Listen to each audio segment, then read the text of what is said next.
नमस्कार। अभी हम लोग काव्यशास्त्रीय विषयों का विवेचन कर रहे हैं। सबसे पहले मैंने काव्यशास्त्रीय परंपरा की बातें की थी। यद्यपि यह भी कहा था कि काव्यशास्त्रीय परंपरा तो बहुत विस्तृत है, फिर भी उसका एक लेखा जोखा रखा था। फिर उसके बाद काव्य लक्षण की बात हुई थी, काव्य प्रयोजन और काव्य हेतु की बात हुई थी। अब मैं काव्य की आत्मा इस विषय पर विचार करूंगा। एक प्रश्न आता है कि वस्तुतः इतने सारे विषय हैं, लेकिन उसमें से कौन ऐसा विषय है जो कि आत्मभूत है, आत्मा है। तो हमारे यहाँ जैसे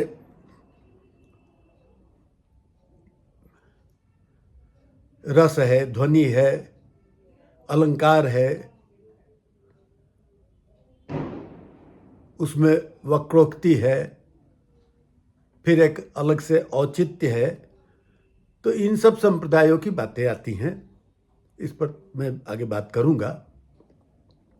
इसी ढंग से जैसे वैसे पाश्चात्य काव्यशास्त्र की बात हम लोग कर नहीं रहे हैं, लेकिन एक वहाँ सोचने की बात यह है कि पाश्चात्य जगत में जो काव्यशास्त्रीय विषय हैं, उनमें ऐसे ऐसे विषय हैं जो कि हमारे यहाँ नहीं हैं। यूँ हमारे यहाँ जो विषय हैं वे भी उनके यहाँ नहीं हैं। जैसे रस तत्व जो है यह हमारा तत्व विषय है, उसी तरह से उनके यहाँ काव्य में प्रतीक योजना है, बिंब विधान है, अभिव्यंजनावाद है।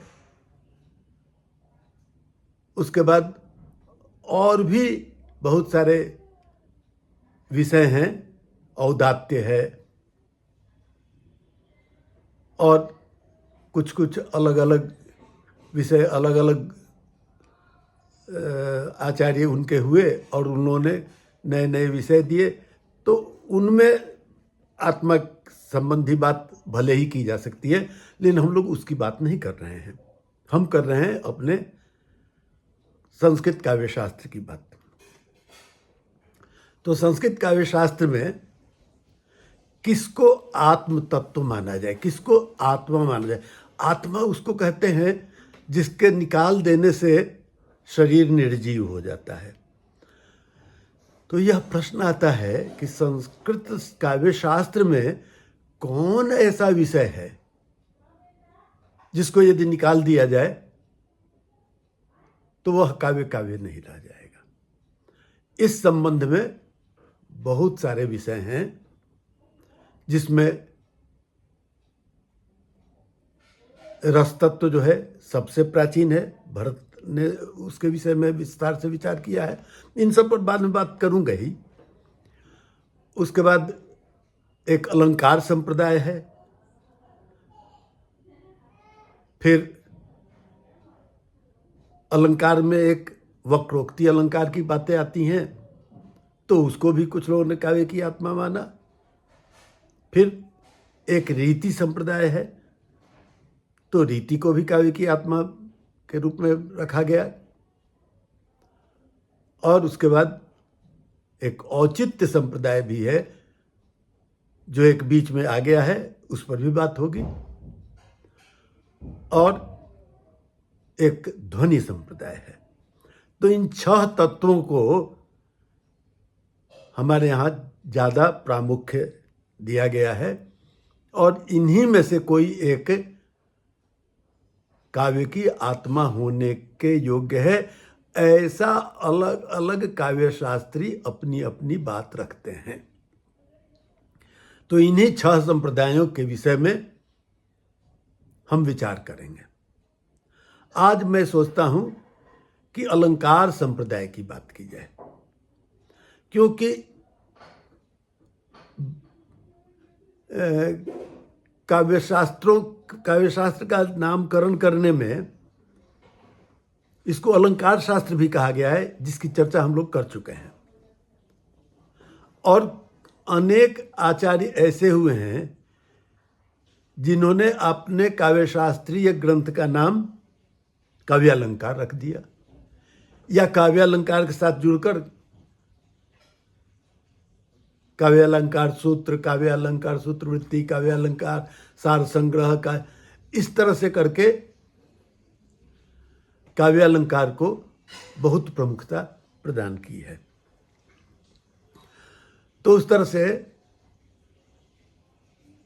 यह अलंकार संप्रदाय जो है, यह भी एक बहुत महत्वपूर्ण संप्रदाय है। तो सभी छहों संप्रदायों पर बात हम लोगों को करनी है, तो आज मैंने सोचा कि अलंकार संप्रदाय की बात की जाए। अलंकार क्या है? सामान्य रूप से हम जानते हैं अलंकार यानी अलंकृत करना, आभूषण। अलम, क्री और घय से अलंकार शब्द बनता है। अलंकरोतीति अलंकार, जो अलंकृत करता है वह अलंकार है। किस चीज को अलंकृत करता है? काव्य को अलंकृत करता है। तो काव्य को अलंकृत करने के कारण इसका अपना महत्व है, और इसके कारण कुछ लोगों का कहना है क्या कि यह सबसे प्रधान तत्व है। लेकिन इसमें दो प्रकार की बातें आती हैं। कुछ कहते हैं क्या कि अलंकार तो आवश्यक तत्व है, लेकिन यही आवश्यकतम है, ऐसा नहीं है। और वे लोग कहते हैं कि अन्य विषय हों, अलंकार नहीं भी हो तो भी चलेगा। इस पर बात अभी मैं करूंगा। और ये अलंकार के विषय में अनेक आचार्यों ने बड़े विशिष्ट वाक्य रखे हैं। मैं भामह की दो बातें रखना चाहूंगा। भामह ने अपने काव्य अलंकार में कहा है, इयं चंद्रमुखी कन्या प्रकृत्यैव मनोहरा अस्यां स्वर्णालंकारः पुष्णाति नितराम श्रियम। कि यह जो चंद्रमुखी कन्या है, सौंदर्य के संबंध में चंद्रमुखी स्त्रियों को उत्कृष्ट माना गया है। तो यह जो चंद्रमुखी कन्या है, प्रकृत्यैव मनोहरा, देखने से ही ये बहुत सुंदर लगती है। फिर भी अस्याम स्वर्णालंकार, लेकिन इसमें यदि स्वर्णालंकार धारण करा दिया जाए तो पुष्णाति नितराम श्रियम, इसकी शोभा जो है वह और भी अधिक वर्धित हो जाती है। तो इस तरह से अलंकार को शोभादायक तत्व कहा गया है। भामह ने एक और वाक्य दिया, न कांतमपि निर्भूषम विभाति वनिता मुखम। वनिता का जो मुख है, नारी का जो मुख है, न कांतमपि, यद्यपि कांत है, बहुत सुंदर है, फिर भी कहते हैं क्या कि निर्भूषम न विभाति, बिना आभूषण के उसका सौंदर्य वर्धित नहीं होता है। तो इस तरह से भामह ने अपनी बातें रखी हैं, और इस रूप में अलंकार का महत्व है। अब इसको अलंकार की परिभाषा भी आती जो है, उसमें उल्लेख्य जो है वो दंडी हैं। दंडी पहले आचार्य हैं जिन्होंने अलंकार का लक्षण किया है। वो कहते हैं, काव्य शोभा करान धर्मान अलंकारान प्रचक्षते। काव्य शोभा करान धर्मान, ऐसे धर्म जो काव्य की शोभा को बतलाने वाले हैं, उन्हें ही अलंकारान प्रचक्षते, उन्हें ही अलंकार कहते हैं। तो काव्य के शोभादायक तत्व है, और इस तरह से अलंकार कहेंगे।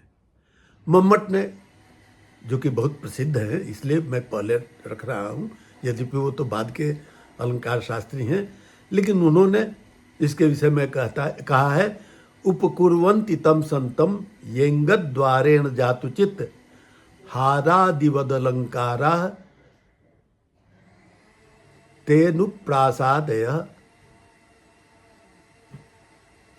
कि उपकुर्वन्ति तम संतम येंगद द्वारे न जातुचित, कि अपने अंग के द्वारा जो काव्य का उपकार करने वाले होते हैं वे हार इत्यादि की तरह जो अलंकार होते हैं, सामान्य रूप से जो आभूषण होते हैं हार इत्यादि, तो उनकी तरह ये अलंकार जो होते हैं वो काव्य को विभूषित आभूषित करने वाले होते हैं, ऐसा मम्मट ने कहा है।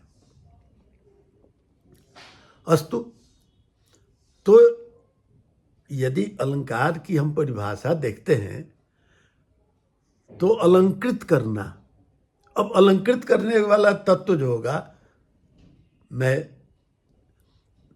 अलंकार के विपक्ष की बात मैं कर रहा हूं, कि जो अलंकृत करने वाला तत्व होगा वो आत्म तत्व कैसे होगा। लेकिन कुछ आचार्य ऐसे हुए हैं जिन्होंने कहा क्या कि नहीं, बिना अलंकार के कोई काव्य नहीं हो सकता है, इसलिए अलंकार ही काव्य की आत्मा होने योग्य है। तो उसमें कई आचार्य हुए हैं, जिनमें उद्भट हैं,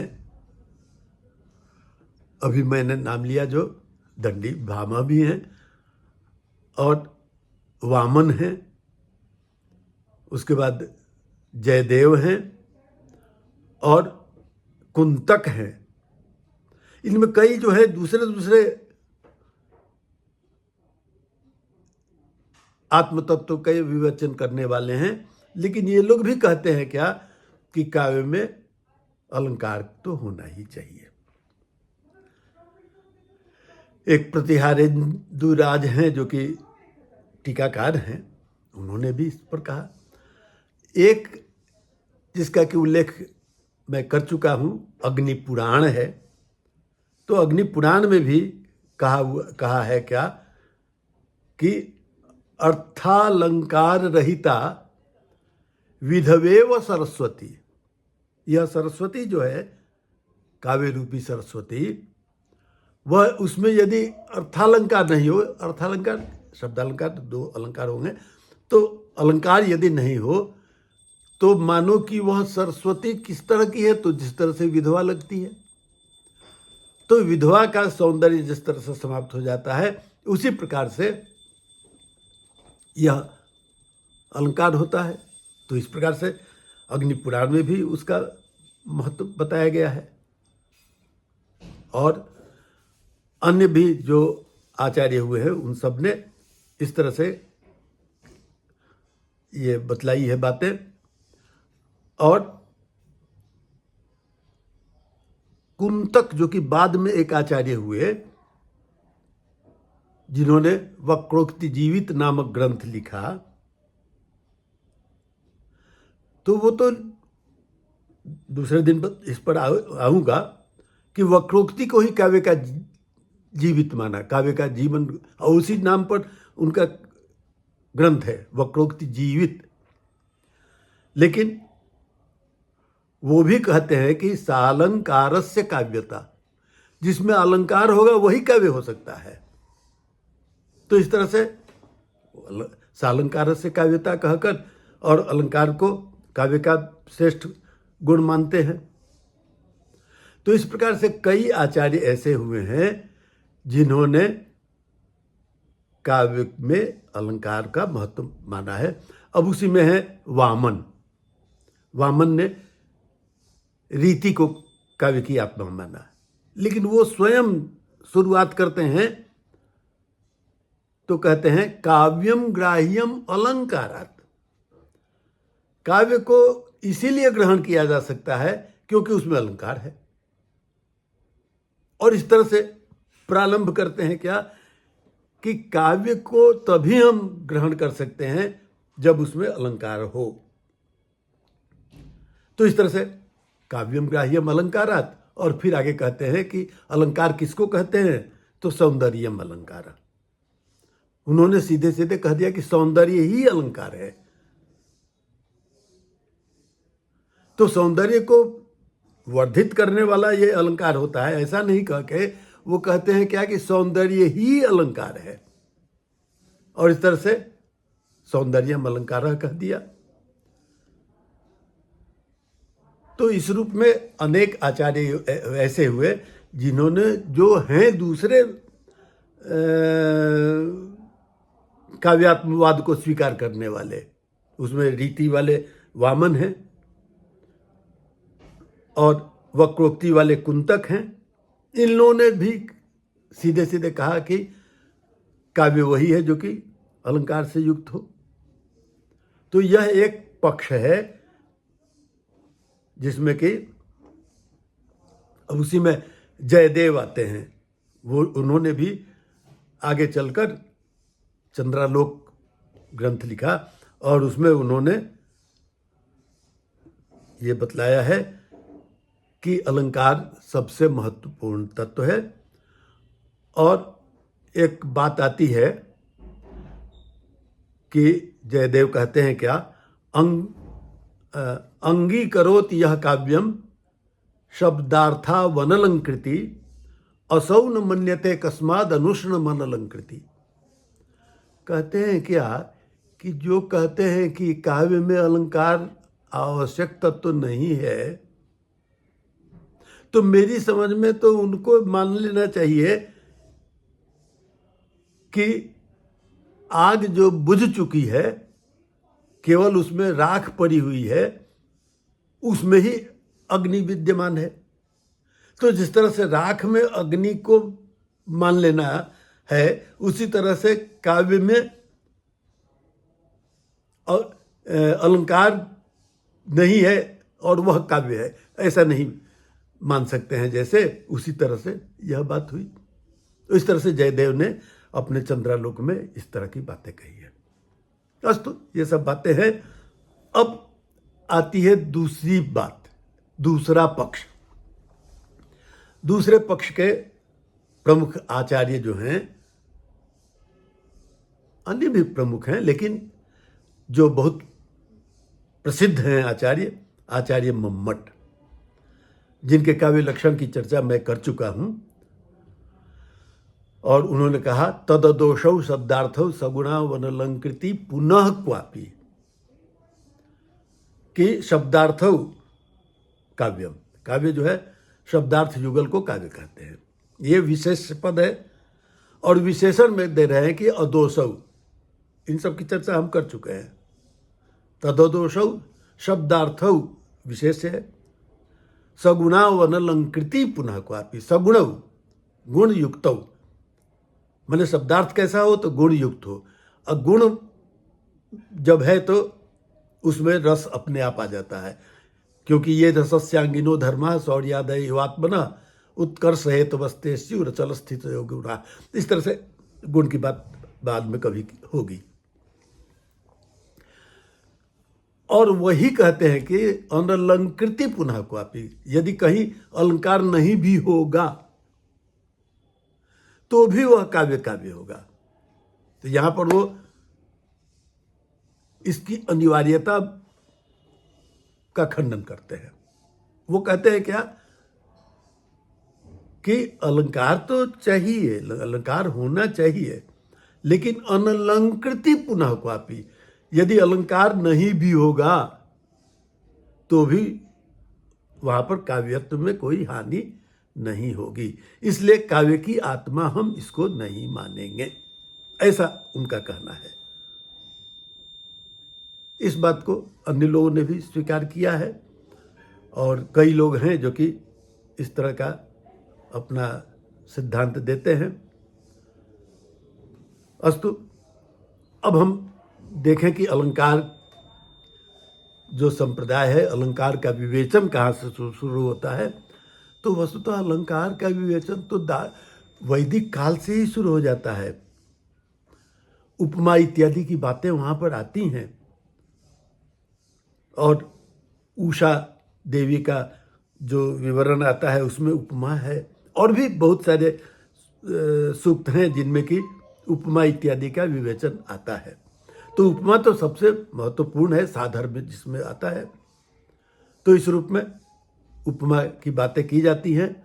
लेकिन जो हमारा जो काव्य शास्त्रीय ग्रंथों की शुरुआत होती है उसमें मैंने कहा है कि भरत का नाट्यशास्त्र जो है वो 3री-4थी शताब्दी ईस्वी पूर्व से उसको माना जाता है। तो उसमें उन्होंने 4 प्रकार के 4 अलंकारों का उल्लेख किया है। उपमा, रूपकम चैव, दीपकम यमकस्तथा। उपमा, रूपक, दीपक और यमक। अब फिर इनमें से किसी किसी का उन्होंने कई भेदोपभेद किया है, उन पर मैं नहीं जा रहा हूं। तो इस रूप में सबसे पहले उन्होंने ही इनका उल्लेख किया है। लेकिन आगे चलकर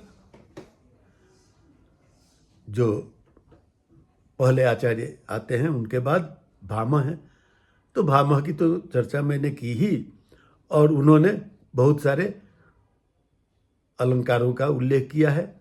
अस्तु, भरत ने एक और बात कही है। भरत ने 4 अलंकारों का उल्लेख किया, लेकिन उन्होंने काव्य भूषण करके 36 काव्य भूषणों का उल्लेख किया है, और उसमें से कई काव्य भूषण ऐसे हैं जिनको कि बाद के आचार्यों ने अलंकार के भीतर रख लिया है। तो इस तरह से काव्य भूषण में भी बहुत सारे तत्व ऐसे हैं जिनको कि हम काव्य अलंकार मान सकते हैं। अस्तु, भामह पर मैं आ रहा हूं कि भामह ने 2 शब्दालंकार और 36 अर्थालंकारों का उल्लेख किया है। अब ये शब्दालंकार और अर्थालंकार क्या है, इसके विषय में मम्मट ने भी कही है बात कि शब्द में जो अलंकार होता है वो शब्दालंकार है, और अर्थ में रहने वाला अलंकार जो है वह अर्थालंकार है। तो शब्द यानी पद, तो कोई शब्द है रखा हुआ और उसके कारण ही वो अलंकारमयता है, तो वो शब्दालंकार होगा। और यदि मम्मट का यही कहना है कि यदि उस शब्द के बदले में उसका पर्यायवाची शब्द दे देंगे तो वह शब्दालंकार नहीं रह जाएगा। लेकिन अर्थालंकार वह होता है जहां पर कि कोई शब्द आया हुआ है, उसका पर्यायवाची यदि शब्द हम दे देते हैं तो भी अर्थ में तो कोई परिवर्तन नहीं हुआ, इसलिए वैसा अलंकार अर्थालंकार होगा। तो सबसे पहले भामह ने 2 शब्दालंकार और 36 अर्थालंकारों की बात की है। और ये व्यक्ति जो हैं यद्यपि काव्य की आत्मा की बात करते हैं, काव्य को आत्मतत्व की तरह अलंकार को मानते हैं, वैसे खुलकर इन्होंने नहीं कहा है, लेकिन बात तो आती है वही। लेकिन यही जो है वो कहते हैं कि वक्रोक्ति सबसे महत्वपूर्ण तत्व है, और जो अलंकार होगा वक्रोक्ति से संपन्न युक्त होना चाहिए। माने वक्र उक्ति, कुछ अलग ढंग से टेढ़ी बातें कही जाएंगी, उसी तरह से वो अलंकार होगा। और इसी के आधार पर कई अलंकारवादी ऐसे हुए हैं जिन्होंने स्वभावोक्ति को अलंकार मानना स्वीकार नहीं किया कि स्वाभाविक उक्ति है तो उसमें अलंकार कहाँ है ना। तो ये वक्रोक्ति को महत्वपूर्ण मानते हैं। और दंडी की बात मैं कर चुका हूं, तो वो दंडी आते हैं जिनका काव्यादर्श है, वो 4 शब्दालंकार कहते हैं और 35 अर्थालंकार कहते हैं। तो इस रूप में फिर उद्भट आते हैं और उन्होंने कहा काव्य काव्य काव्यालंकार सार संग्रह नामक ग्रंथ में उन्होंने 41 अलंकारों का उल्लेख किया है। रुद्रट आते हैं जिनका ग्रंथ काव्यालंकार है, भामह का भी ग्रंथ नाम है काव्यालंकार और रुद्रट का भी। उन्होंने 16 परिच्छेदों में अपना ग्रंथ रचित किया है। उनमें से 8 परिच्छेदों में अलंकार का ही केवल विवेचन है। कुंतक की बात मैंने की ही कि यद्यपि वो वक्रोक्ति के ये हैं, लेकिन वो सालंकार से काव्यता, अलंकार होगा तभी वह काव्य होगा, ऐसा कहा गया है।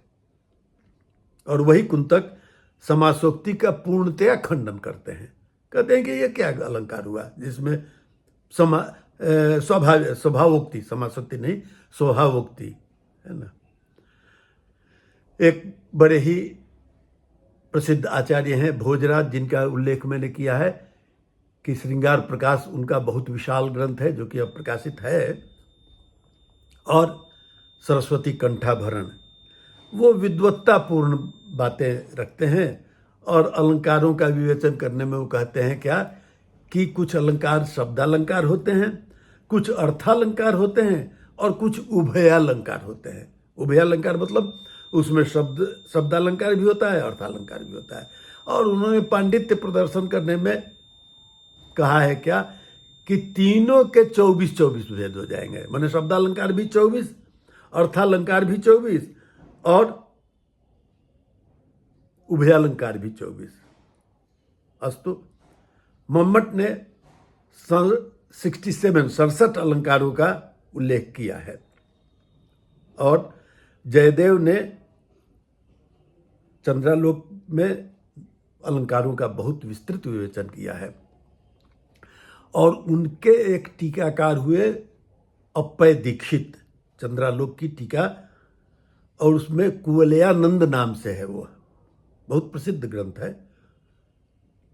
उस कुवलयानंद में 125 अलंकारों का उल्लेख है। और इसमें चंद्रालोक में जयदेव ने जो अलंकारों का विवेचन किया, तो इसमें इन्होंने टीका लिखते हुए, व्याख्या करते हुए 17 अलंकार, नए अलंकारों का उल्लेख कर दिया है। तो इस तरह से 125 अलंकार का विवेचन उसमें आता है।